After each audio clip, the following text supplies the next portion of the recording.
नमस्कार, मैं हूं विजय श्री और आप देख रहे हैं सियासत नगरी। आज हम चर्चा करेंगे केंद्र सरकार द्वारा गठित की गई 24 संसदीय समितियों के बारे में, जो देश के विभिन्न राजनीतिक दिग्गजों को नई और महत्वपूर्ण जिम्मेदारियां सौंप रही है। गुरुवार को इन समितियों का गठन हुआ, जिसमें विपक्ष के नेता राहुल गांधी, कांग्रेस के प्रमुख नेता शशि थरूर और समाजवादी पार्टी के वरिष्ठ नेता रामगोपाल यादव जैसे प्रमुख चेहरों को जिम्मेदारी दी गई है। राहुल गांधी को रक्षा मामलों की समिति का सदस्य नियुक्त किया गया है, जबकि शशि थरूर को विदेश मामलों की समिति का अध्यक्ष बनाया गया है।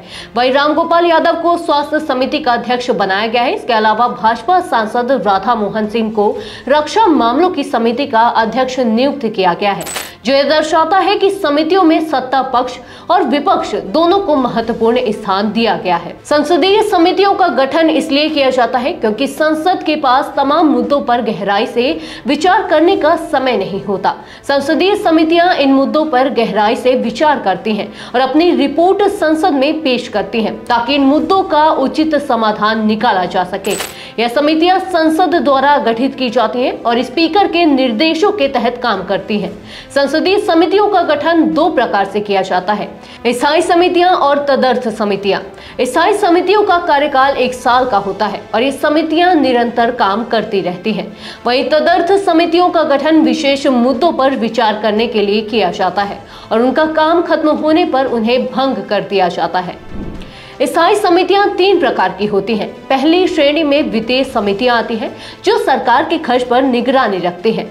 इनमें प्राक्कलन समिति, लोक लेखा समिति और सरकारी उपक्रमों से संबंधित समितियां शामिल हैं। दूसरी श्रेणी में विभागों से संबंधित समितियां होती हैं, जो गृह, रक्षा, विदेश मामले, उद्योग, कृषि जैसे विभिन्न मंत्रालयों और विभागों से जुड़े मुद्दों पर ध्यान केंद्रित करती हैं। इन समितियों में 31 सदस्य होते हैं, जिनमें 21 लोकसभा और 10 राज्यसभा के सदस्य शामिल होते हैं। तीसरी श्रेणी में अन्य स्थायी समितियां आती हैं, जो विभिन्न महत्वपूर्ण विषयों पर काम करती हैं। संसदीय समितियों का काम बहुत महत्वपूर्ण है, क्योंकि वे सरकार के कामकाज की समीक्षा करती हैं। विशेष रूप से वित्तीय समितियां यह सुनिश्चित करती हैं कि सरकार का खर्च सही जगह पर हो रहा है और कहीं कोई अनियमितता नहीं हो रही है। अगर किसी तरह की गड़बड़ी या लापरवाही पाई जाती है तो संबंधित विभाग से इसकी जानकारी ली जाती है और इसे ठीक करने के लिए कदम उठाए जाते हैं। संसदीय समितियों को विशेष शक्तियां प्राप्त होती हैं, जिनके तहत वे किसी भी दस्तावेज को मंगाने, किसी को भी तलब करने और आवश्यक कार्रवाई की सिफारिश करने का अधिकार रखती है। संसदीय समिति का सदस्य बनने के लिए लोकसभा और राज्यसभा के सांसदों का चुनाव किया जाता है। एक सांसद एक ही समिति का सदस्य हो सकता है।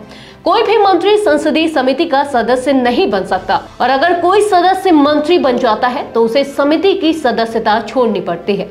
इसके अलावा संसदीय समिति का सदस्य कभी भी अपने पद से इस्तीफा दे सकता है। तो दोस्तों, यह था आज का विश्लेषण संसदीय समितियों के गठन पर। इन समितियों की भूमिका सरकार के कामकाज की समीक्षा और मार्गदर्शन में अहम होती है। आप क्या सोचते हैं? क्या यह समितियों का नया गठन हमारे लोकतंत्र के लिए सकारात्मक कदम साबित होगा? हमें अपनी राय कमेंट्स में जरूर बताएं और अगर आपको यह जानकारी महत्वपूर्ण लगी हो तो वीडियो को लाइक करें और चैनल को सब्सक्राइब करें। धन्यवाद।